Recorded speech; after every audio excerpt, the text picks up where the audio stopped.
Welcome to the Common Sense Party Podcast. Rate us, review us on Google. You can reach us at the Common Sense Party Pod at Instagram or at Gmail. And let's get to it. All is lost. Not while I'm standing. In bright as day, in black as night, no evil shall escape my sight.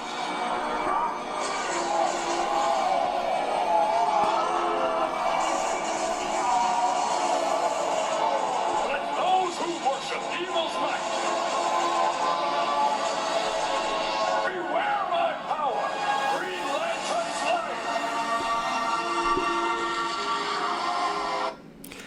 light. And welcome to the show. Today is June 12th. And today we're talking about, as usual, voting rights. And Joe Manchin has came out this week against the Voting Rights Act because he says it's what's he called it? It's non-bipartisan. But what he's doing is he is fucking the country up, man. Because he's giving the power to the minority in the Senate, and he is, again, he is part of the problem. And the reason we are going for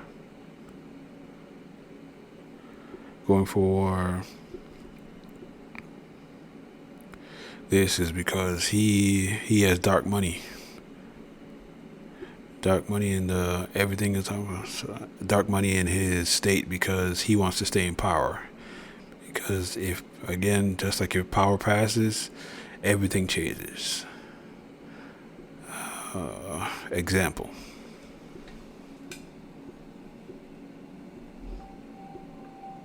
11 unprecedented things happened in 2020. A virus turned into a global pandemic. Vaccines were developed in record time. And in the U.S., we held an election in which more people voted than ever before. We saw voters vote in possibly more ways than they've ever voted before. We saw Americans all over the country raise their voice and go to the ballot box and let their opinion be heard. We saw states and local election officials step up across the country and make accommodations to ensure that we could run an election during a global pandemic. It also illuminated many voting problems that we hadn't shed a light on in a long time. And now we see very clearly what the need is for a lot of reforms. But to understand why we need reforms in regards to voting rights, we need to look back at the history of our laws and why they were passed. And we also need to understand what voter suppression looks like today. The Voting Rights Act of 1965 is the strongest piece of civil rights legislation ever enacted in the history of our country. It protects all our other rights that we have as Americans, all our civil rights. The Voting Rights Act of 1965 was an attempt to address things like poll taxes, things like literacy tests, things that were used by these politicians to disenfranchise voters, and eliminate those so that black voters actually had the right to vote, didn't just have the right to vote on paper. In 1965, when the Voting Rights Act passed, voter suppression looked like hoses and dogs and physical intimidation and literacy tests. Voter intimidation looked like violence, physical violence. Voter suppression today is different in the sense that the goal is ultimately the same. The procedure used to suppress the vote is different. Today, voter suppression looks like voter purges. Voter suppression looks like polling place closures and consolidations, and voter suppression looks like complicated eligibility requirements. They no longer simply say, well, we're going to make it harder for African Americans to register to vote. What they do is they impose mechanisms making it more difficult for people to vote. So how did we get here? If the Voting Rights Act of 1965 was supposed to protect minority communities against voter suppression, Why do so many of these communities have difficulty accessing the ballot today? Over the last several decades, the Supreme Court has weakened the Voting Rights Act almost at every turn, or interpreted it in a way I think that Congress never intended.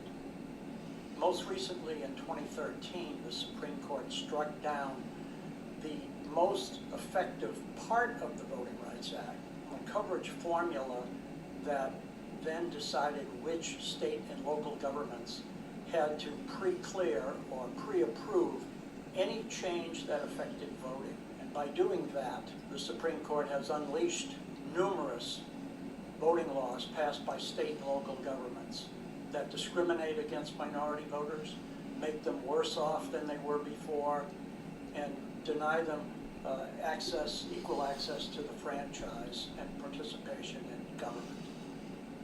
Okay, it's clear that something needs to change. So what can be done about this going forward? At the federal level, there are two pieces of legislation that would dramatically change access to the right to vote for the better for Americans. And those are colloquially called H.R. 1 and H.R. 4. H.R. 1 is an omnibus bill that's really aimed at modernizing our election system. It expands on essentially every form of voter suppression that we've seen and tries to tackle it piece by piece. So from guaranteeing early voting in federal elections to cleaning up voter registration practices and preventing malicious voter purges.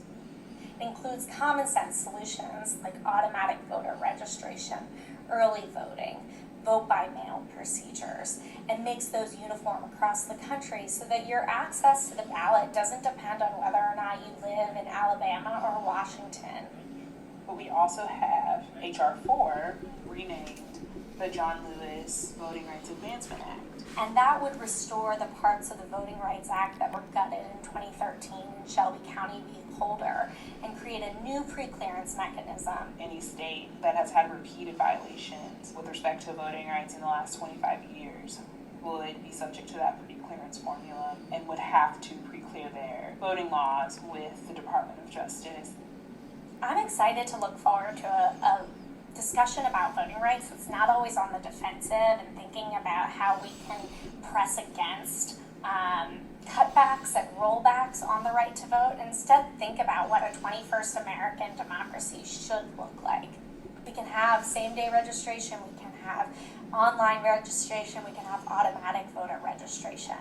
And we can take that kind of modernized approach to all parts of our elections. We can have vote centers so that you can go to the polling location that's closest to your work, even if it's not the polling location for where you live. We can make sure that we have early voting hours that are expansive and that include weekends.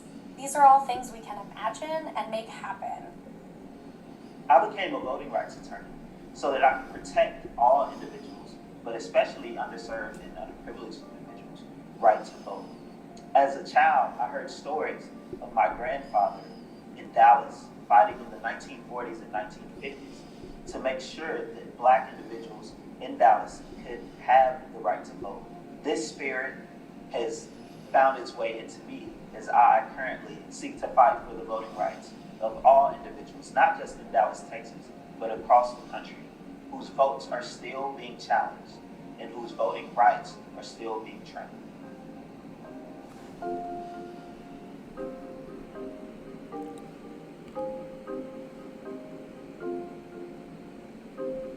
Yeah, it's 2021 and we're still trying to get voting rights back from what was gutted in 2013. Like I said, these old white men are trying to keep themselves in power. Democrats and Republicans are doing the same thing. Old white men are trying to keep power. And it's really fucked up. I'm gonna go to Joe Manchin, but I'm gonna listen to what Obama said about the Republicans. So rate us, review us at Google, SoundCloud, review us, make us the #1 podcast. Let's help our brothers and sisters. Yeah. poor, not black, but poor, disenfranchised poor people to get to the vote, so we can get these all white fuckers out. And check out what Obama said. Since the Obamas left the White House, it was a moment the former president describes as bittersweet in his book. Hello, everybody. Partly because they were leaving, and partly because of what he thought might happen to the country. You write about Sarah Palin, about her brief ascendancy, and you talk about dark spirits that had long been lurking on the edges of the Republican Party coming center stage. Did you ever think it would get this dark? No. I thought that there were enough guardrails institutionally that even after Trump was elected, that you would have the so-called Republican establishment who would say, okay, it's a problem if the White House doesn't seem to be concerned about Russian meddling, or it's a problem if we have a president who's saying that neo-Nazis marching in Charlottesville, they're good people on both sides. That's a little bit beyond the pale. And the degree to which we did not see that Republican establishment say, hold on, time out, that's not acceptable, that's not who we are, but rather be cowed into accepting it, and then finally culminating in January 6th, where what originally was, oh, don't worry, this isn't going anywhere, we're just letting Trump and others vent. And then suddenly you now have large portions of an elected Congress going along with the falsehood that there were problems with the election. And the leadership of the GOP, briefly for one night when they still had this sort of sense of fear in them, going against the president. And then poof, suddenly everybody was back in line. Now, the reason for that is because the base believed it. And the base believed it because this had been told to them not just by the president, but by the media that they watch. And nobody stood up and said, stop. This is enough. This is not true. I won't say nobody. Let me correct it. There were some very brave people who did their jobs, like the Secretary of State in Georgia, who was then viciously attacked for it. And all those congressmen started looking around and they said, you know what, I'll lose my job. I'll get voted out of office. Another way of saying this is I didn't expect that there would be so few people who would say, well, I don't mind losing my office because this is too important. America's too important. Some things are more important than our democracy is too important. We didn't see that. Now, I'm still the hope and change guy, and so my hope is that the tides will turn. But that does require each of us to understand that this experiment in democracy is not self-executing. It doesn't happen just automatically. It happens because each successive generation says these values, these truths we hold self-evident. This is important. We're going to invest in it and sacrifice for it, and we'll stand up for it, even when it's not politically convenient. One of the things you write, we need to explain to each other who we are and where we are going. I mean, as somebody who has dedicated myself to storytelling, that really resonates with me, but I wonder, are we, as a country, still willing to listen to each other's stories? Well, I think this is the biggest challenge we have, is that we don't have the kinds of shared stories that we used to. There's always been a division along lines of race, right? We have 400 years of whites and blacks not being able to have shared experiences because of slavery and segregation and so forth. But even within, let's say, the white community, right? The stories of kids who are growing up in Manhattan and the stories of kids who are growing up in Abilene, Texas, and the stories of a kid who's growing up in Montana. Those stories no longer meet, partly because of the segment, the siloing of the media, the internet, entertainment. We occupy different worlds, and it becomes that much more difficult for us to hear each other, see each other. The thing I learned, first as an organizer and then as an elected official, as a politician, was when you start hearing people's stories, you always find a thread of your own story in somebody else. And the minute that recognition happens, that becomes the basis for a community. But it does seem like something has changed so that it's become so extreme that we're not even allowing ourselves to get into a position where we can see that commonality. I've heard in the past you talk about when you were starting out in politics, you would go down to southern Illinois to very conservative districts. Yeah, they give me a hearing. Right. Yeah. No, and I think that's changed. Part of it is the nationalization of media, the nationalization of politics. The fact is that you used to have a bunch of local newspapers, local TV stations. People weren't having these highly ideological debates, but they were kind of more focused on what's happening day to day. And part of it is also the structure of our economy and our communities. Look, it used to be that a high school, the average high school in America, the average public high school, you would have the banker's kid and the janitor's kid in the same school.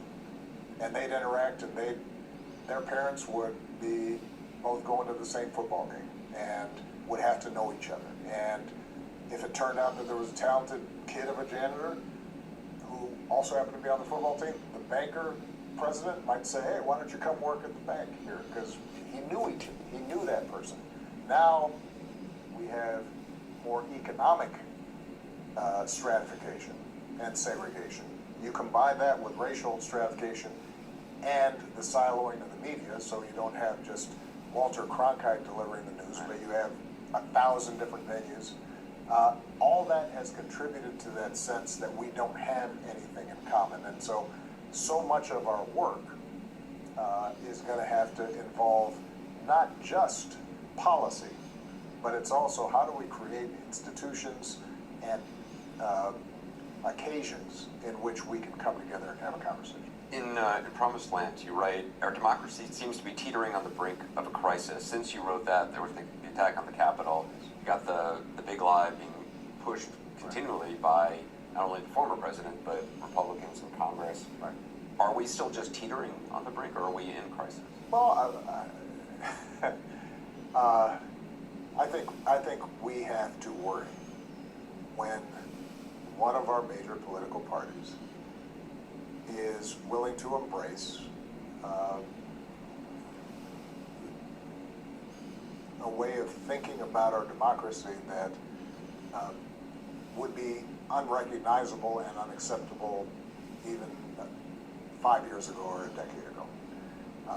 When you look at some of the laws that are being passed at the state legislative level, where legislators are basically saying, we're going to take away the certification of election processes from civil servants, secretaries of state, people who are just counting ballots, and we're going to put it in the hands of partisan legislatures who may or may not decide that a state's electoral votes should go to one person or another. And when that's all done against the backdrop of large numbers of Republicans having been convinced wrongly that there was something fishy about the last election, we've got a problem. And this is part of the reason why I think the conversation around voting rights at a national level is important. This is why I think conversations about some of the institutional and structural barriers to our democracy working better, like the elimination of the filibuster or the end to partisan gerrymandering, is important. But this is why it is also important for us to figure out how do we start once again being able to tell a common story about where this country goes. And that is not just the job of politicians, although I think elected officials have an important role. That's where the media is going to have to play an important role. That is where companies have to play an important role. All of us as citizens have to recognize that the path towards an undemocratic America is not going to happen in just one bang. It happens in a series of steps. And when you look at what's happened in places like Hungary and Poland, that obviously did not have the same traditions, democratic traditions that we did. They weren't as deeply rooted. And yet, as recently as 10 years ago, we're functioning democracies, and now essentially have become democracy doesn't always die in a military coup. Yes. Democracy dies at the ballot box. That's exactly right. And Vladimir Putin gets elected with a majority of Russian voters. But none of us would claim that that's the kind of democracy that we want. Like I said, man, he's the best president ever, and I still wish he could run a third time. But like he said, we don't have any common stories. The local papers are gobbled up by the big guys. Fox, all those stuff are gone. I was like, why we don't have the same stories? Because we don't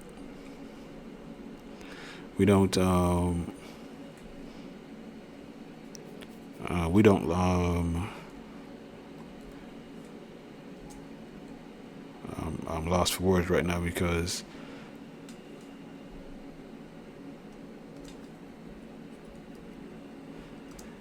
we don't talk to each other. We don't look at each other in the eye and we have the same values anymore. Like, yeah, we might live in the same city, but because we listen to one-sided party that is out for greed and not out for the people, it's just crazy. The top 1% has not paid taxes in the last 10 years. That's good tax money that goes back into the system, and that could help all of America to lift. Why are we so hell-bent on being one portion of being the best at the expense of others? I don't understand that sometimes that just because we can make more money doesn't mean that we have to. We don't have to trample the poor to get rich. It's like we forgot how to chew gum and walk at the same time. We can make money and also build up our community. Well, this is a Common Sense Party podcast. Rate us, review us, give us a good rating, make us the #1 podcast. Let's get these bills passed, and we'll be right back. And we're back. This is a Common Sense Party podcast. Rate us, review us on Google. You can reach us at the Common Sense Party Pod at Instagram or Gmail. Any questions? Right now, we're going to discuss the infrastructure bill and see why the Republicans are really against this bill.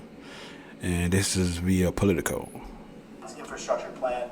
We're going to get a little bit deeper into the weeds on it, what's in it, how he's paying for it, and what the prospects are for moving it through Congress.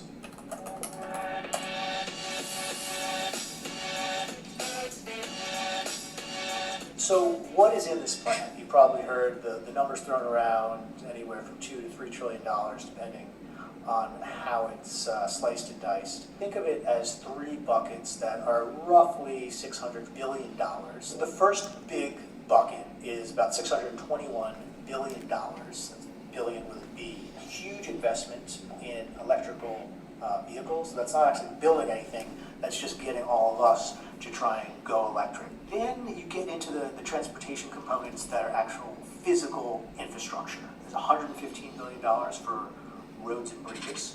That's what most Americans think of as infrastructure. Public transit, railways, disaster resilience, a lot of that has to do with climate change mitigation. airports, waterways, and ports. For all the talk about how infrastructure can and should be a bipartisan issue, Democrats and Republicans, just like every other issue, they think about this a lot differently. Joe Biden wants to come along and jack up taxes. It provides more subsidy for electric cars than it does for roads and bridges combined. So in this category of buildings and utilities, you have a lot of money, you have about $10 billion to fix things like the infrastructure of community colleges, federal buildings, veterans hospitals, child care facilities, public schools, the electric grid, our water system, eliminating lead pipes. They also throw into that category $100 billion for high-speed broadband. We might not think of the internet as infrastructure, but that is very much the way the Biden administration is thinking about it.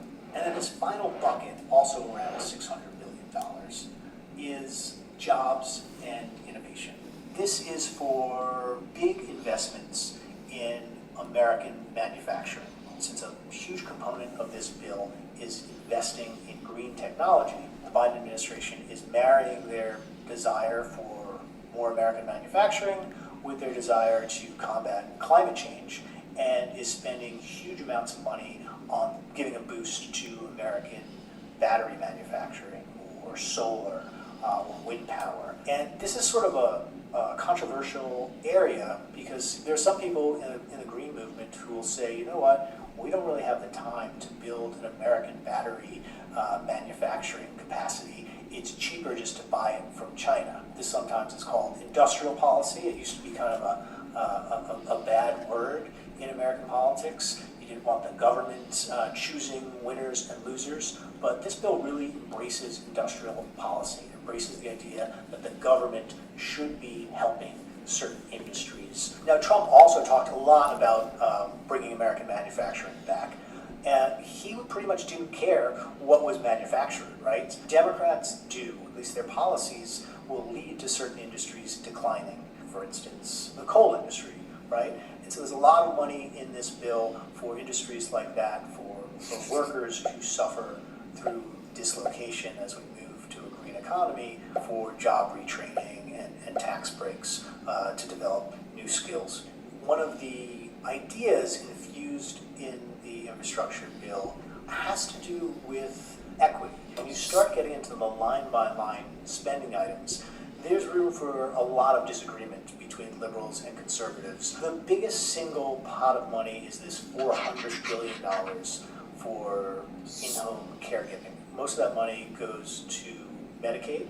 The Biden administration has talked previously about a caregiving crisis, and this is meant to address that, to boost the salaries of people in that profession. It will have a disproportionate, positive impact on a group of Americans that happen to have been very important to getting Joe Biden elected, and that is women of color. And I think there are some people sort of scratching their head as to why it ended up in this jobs bill. We have not seen any influential Republicans come out and talk about this bill as something that they're likely to support. They've seized on how Joe Biden wants to pay for this. He wants to increase the corporate tax rate from 21% to 28%. So I asked Chief of Staff Ron Klain about this the other day. What's his argument to those folks? Some rate lower than 35, but not all the way down to 21, was where this should land. There's a lot of policy conversation around being in the mid-20s, and I think Trump kind of came up with the surprise 21% rate. So I do think between 21 and 35, there's a lot of room, and we think 28 is a pretty reasonable number between the two. It's much more likely that they will do what they did with the COVID relief bill and use the process of budget reconciliation.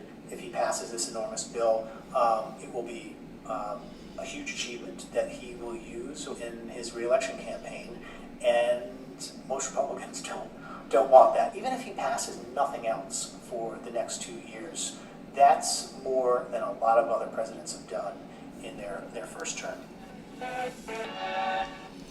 Yep, that's infrastructure. Yep, the Republicans don't want that because poor people will benefit, and the corporate tax rate will go up and they have to pay more. Again, the Republican Party motto is you can do better as long as you don't do better than me. And they hate when they take their money and others benefit from it. But that's how it is. But this is how America's work from time to time. The ones who are making the most money can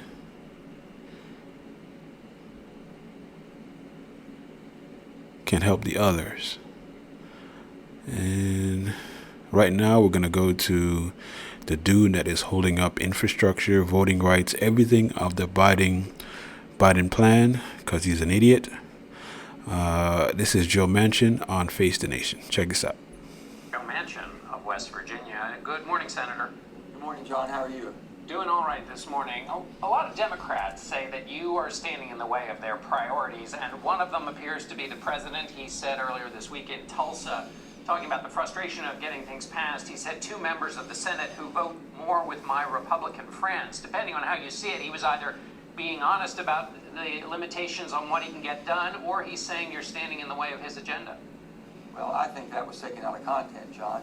The president knows how the Senate works better than probably any senator sitting today, or as well as any senator sitting today. He understands we're a deliberate body because we're supposed to be a deliberate body to cool things off that come from the House. That's what we're doing. We're looking every way we can to bring this country together and unite the country. That's what I'm doing. And I think anybody, whether it be a Democrat or a Republican that's sitting today in the Senate, knows who I am. And I've always been about bipartisanship. I've always tried to work in a bipartisan way, and I've voted in a bipartisan way in the last 10 years of the Senate. So I'm doing what I have always done. Let's unite this country. We don't need to be divided any further. What the White House would say is on an issue, let's say infrastructure, which is key to the president's economic agenda, what they would say is there's a way to do this with Democrats alone. It's the same method that was used to pass President Trump's tax cut. But you won't agree to do that. And since you won't agree to do that, it takes all of the leverage away from the White House. Now, in order to pass an infrastructure package, it requires 60 votes to get past a filibuster.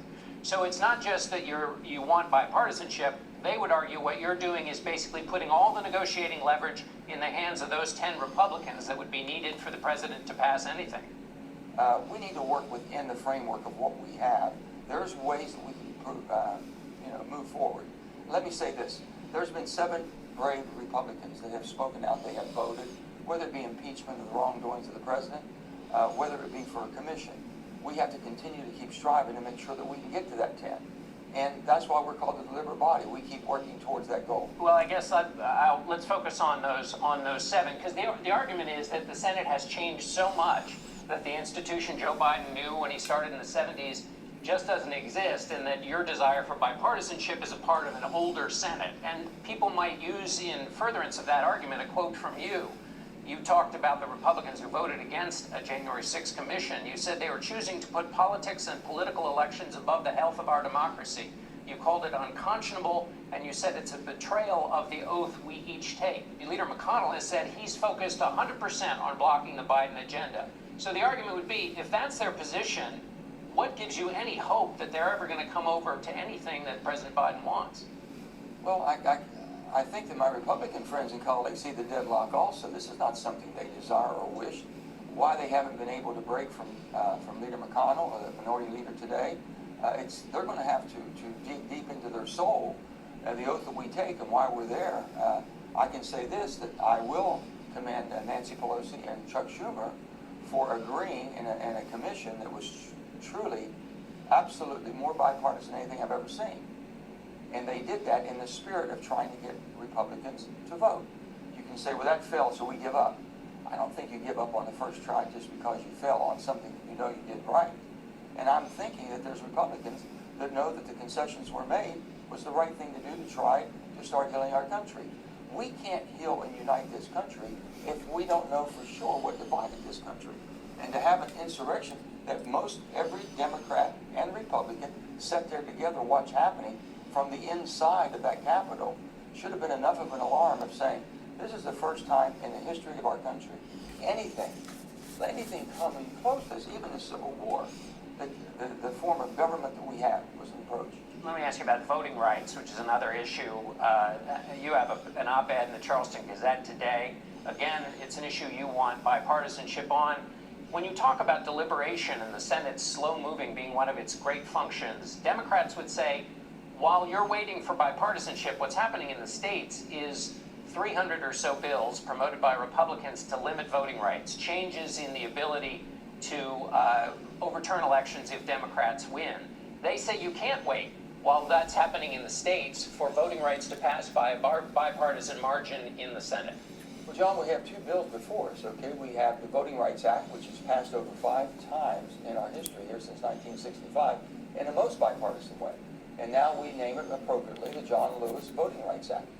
We can expand that to all 50 states. We can do so much more with that. And it's starting out to be bipartisan. I have Senator Lisa Murkowski from Alaska signed on in a bipartisan way.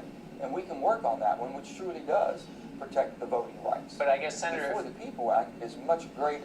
If I could just interrupt, you know politics and how it works. Why would Republicans, when they're making all these gains in the state houses and achieving their goals in the states, why would they vote for a bill someday in the Senate that's going to take away all the things they're achieving right now in those state houses? John, they achieved what they've achieved before they went thinking they had to make changes. Why in the world would they want to make changes that basically subvert? Because I can tell you, what goes around comes around. It could be more damaging to them too. The bottom line is the fundamental purpose of our democracy is the freedom of our elections. If we can't come to agreement on that, God help us, John. And someone's got to fight for this. And we've got to say, listen, the divided country that we're in today, the insurrection that we saw January the 6th, if we don't try to heal that, if we don't make every effort and go beyond the call of duty, then what are we and who are we? We've been known to go around the world and promote democracy and observe other elections. What kind of credibility do you think we have in doing that today? So I want to fight for this, and I think the Republicans will fight for this and understand we must come together on a voting rights bill in a bipartisan way. You can't divide our country further by thinking you've given leeway to one or the other. And if they think they're going to win by subverting and oppressing people from voting, they're going to lose. I'll assure you they will lose. All right, Senator Manchin, the sands have run through the hour. What a dumbass. What a dumbass. Talking about they're going to lose. He's so damn... The dark money is so far up his ass, he's a dumbass. Because he knows that if they pass this bill, no Democrat would actually win again. That's what I hate about people who think they're smarter than they're supposed to be. Democrats are going again into a gunfight with a knife. I do not know why they go into a gunfight with a knife and expecting the other side not to shoot him. He and Sinema are the reasons that they want bipartisanship. No, you don't want bipartisanship, not now. This is not the time for bipartisanship. This is the time you put the hammer down. Trump showed you that when they get in power, that's all they're going to do. They're going to run it up. They're going to run up the score. Because he's talking about he's going to do it in a bipartisan way. He's not going to do it in a bipartisan way. He's stalling. Just like the Republicans. That's their plan, to block everything. And then when midterms come around, they gain back the House. The Senate is, 50-50? And what's his name? They might get all 3 again. No, they might get 2. They might get the House and the Senate by the stall tactic. It worked the first time. And with willing parties like Manchin and Sinema, of course, it's going to work again. So this is my 2 cents, because I don't understand why. Well, sorry, I do understand. I do understand why he's doing this. He owns hotels. He's